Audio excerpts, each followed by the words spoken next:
Hello, welcome to another edition of the Pace Report. I'm Brian Pace, reporting live here at the Jazz Gallery here in New York City for the 2011 APAP Winter Conference here in New York City. Mack Avenue Records vocalist Sachal Vasandani tonight is performing selections off his CD, We Move. And what I really admire about Sachal is, one, he's a dynamic songwriter, and two, he brings a very interesting dynamic and take on vocal.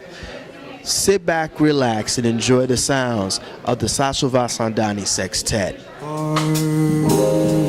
You are words of flame.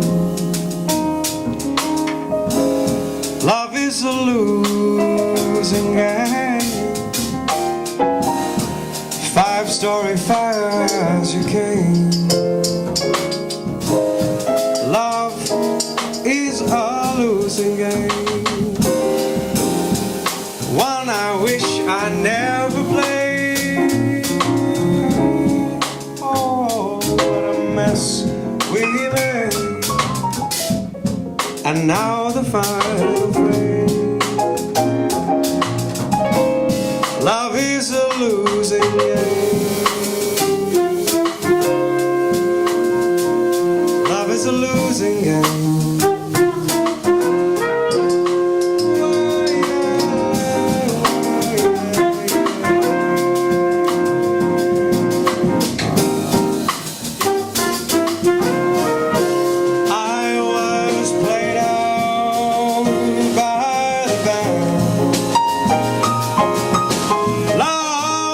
Losing hand. It was more than I could stand. Love is a losing hand. Self-professed, profound, until the chips. Your third CD from Mack Avenue Records. You got to be pretty excited about this. I just noticed tonight the new material is a little more, it's a lot stronger. You brought some horns out on this. Why did you decide to go this route? That's a good question. I think I want to celebrate a little more. I want to have a great time, and hopefully there's stuff that still binds what I've been doing all along. Some intimate moments, some moments of reflection. But just a time to have fun as well. I noticed that you really have just matured as far as the content, as far as Porgy and Bess Tonight, as well as Frank Sinatra All the Way, which is the last track on the new CD. You went kind of hard on Frank this day, didn't you? Well, yeah, I mean, I was definitely looking for great songs, and it just, it's no surprise that Sinatra sang a lot of those great songs. But, when I was thinking of the Porgy and Bess stuff, there's certainly a number of different great singers and instrumentalists. With Honeyman, which is going to be on the new one, I was definitely thinking about the Miles version. So some things that hopefully echo that enough, but also try to breathe some current life into some of the arrangements and some of the way we play some of this music. I noticed on We Move, you put a lot of emphasis on your songwriting. How's your songwriting now in this project? Well, this time it definitely takes, in terms of some of the directions, those things are still with me, and I'm still writing a lot of that stuff. On this project, I wanted to focus more on the arrangements, and there are a couple of originals which I'm really excited for people to hear, but by and large, it's other people's music, contemporary music, as well as older songs, that it just so happened that this was the natural fit, and that's cool. The last album you had, Al Pryor, Doug Womble, and those guys produced your CD. Who's produced this new album, and sonically, how does it sound versus your first two CDs? Yeah, I think, well, the first answer is easy. It's John Clayton.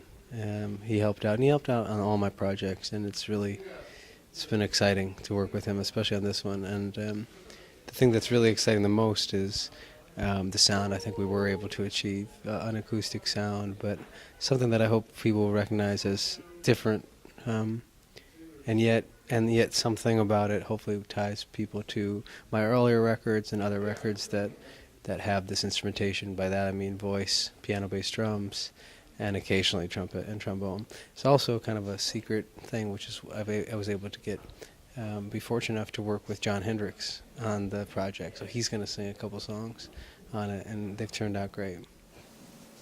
The very thought of you, and I forget to do the little things, ordinary things that everyone ought to do. I'm living in a kind of daydream. I'm happy as a king, and foolish though it may seem to me, that's everything. The mere idea of you, ooh, the longing here for you. You'll never know how slow the moments go until I'm near to you. I see your face in every flower, your eyes and stars above. It is just the thought of you, the very thought of you, my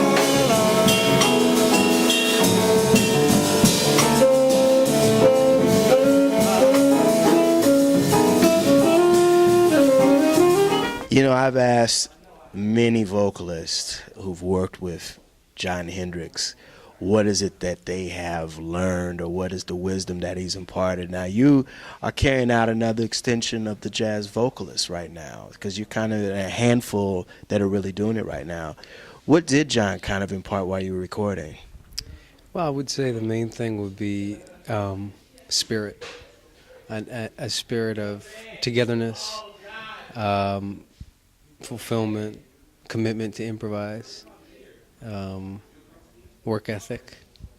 That spirit was alive and well through the session, and it was really, it really got me smiling, got me laughing, got me having a good time in the studio. Sometimes we get in the studio, we take our projects quite seriously, and we should, because they're going to be heard, and we want them to have it be a succinct statement.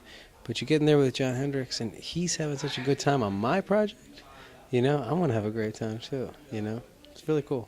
He's such a happy guy anyway. He's a loving and very kind and gentle guy.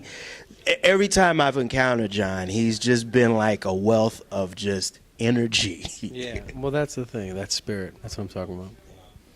What were the songs that you guys recorded together on the CD?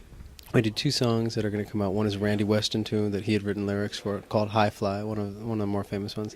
And the other one is old blues, who's been recorded by everybody. It's called One Mint Julep, Ray Charles, a lot of folks. But yeah, I'm really happy with those two tracks, how they turned out. I ain't trying to let nobody mess with my soul no more, no more. I ain't trying to be the kind that does what he's told no more, no more. I don't care about rebuke, it's gone. I've been stuck right long since I've been born.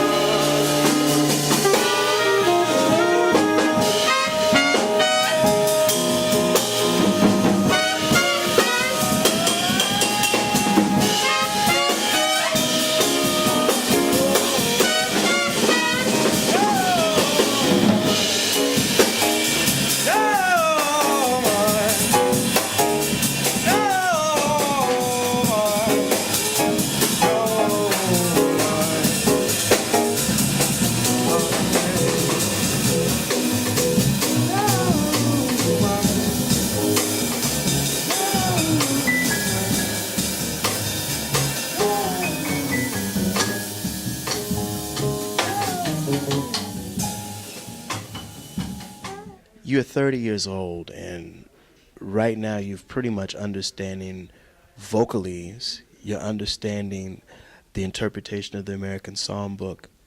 What is it that you want to do now as you approach this decade now? This is a brand new decade. Musically, what are some of the things you want to accomplish, and what are some of the goals that you want to establish as Sachal Vasandani? I think you talk about songwriting, and I definitely have been writing songs and will continue to write songs, and they will show up on my records, but I'm after a sound, I really want the sound of my voice to be heard as its own kind of entity. I'm not sure how to describe it in words, but I'm after a sound first and foremost right now. And so, as always, but really more focused on this track, this thing I've been thinking about, the vocal sound that I have, and if that lends itself to Porgy and Bess versus an original or something with John Hendricks or pop tune or Brazilian song, so be it. But I want that energy to come from the sound right now. The writing ain't never going to stop, and neither is the mining of other people's great music, which I always like to do. You have, for the last decade, really made your niche in jazz music. What is happening to jazz vocal right now? Where do you see the direction of it, and how do you place yourself with today's jazz vocalist and vocalist period? There's a lot of stuff that's going on, and there's a lot of good things going on. There's a lot of people in the music, a lot of really talented singers doing a lot of really interesting things, and there's no shortage, I think, of, vocalists and instrumentalists that are putting their energies behind something meaningful and creative.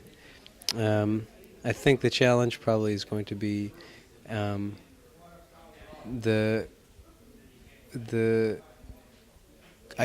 kind of think of music as this kind of continuum. And when I think of jazz in association with swing or in association with improvisation, that's my springboard, so that's my angle. And I certainly like a lot of other music. Even within jazz, I certainly fall in love with different kinds of stuff every day. But this is the kind of wind that pushes me into those directions. And it's hopefully open-minded and stuff, but I don't want that to be lost in the vocal community as a commitment to fresh jazz interpretation, and I mean swing. I mean knowing the music that came before us, and not in a pedantic or what's the word I'm looking for, like a pedagogical kind of way, but like this music is alive. This music it resonates with us. So I think as a vocalist, kind of go forth into the world, I just have a personal opinion that should be that wind, at least for me. That colors our interpretation. That'll do it again for another edition of the Pace Report. I'm Brian, Pace reporting live here at the 2010 APAP Winter Conference here in New York City, reporting live here at the Jazz Gallery. I'd like to personally thank Sachal Vasandani for his time, as well as the staff here at the Jazz Gallery. As always, please visit my website, www.thepacereport.com, for my weekly column as well as my past segments. Until next time, remember, if it's in the groove, it'll make you move. Peace. Please, Mr. Rose, won't you take my case? I know I don't sing too good, but I'm working on my face. Please, Mr. Rose, won't you push me through?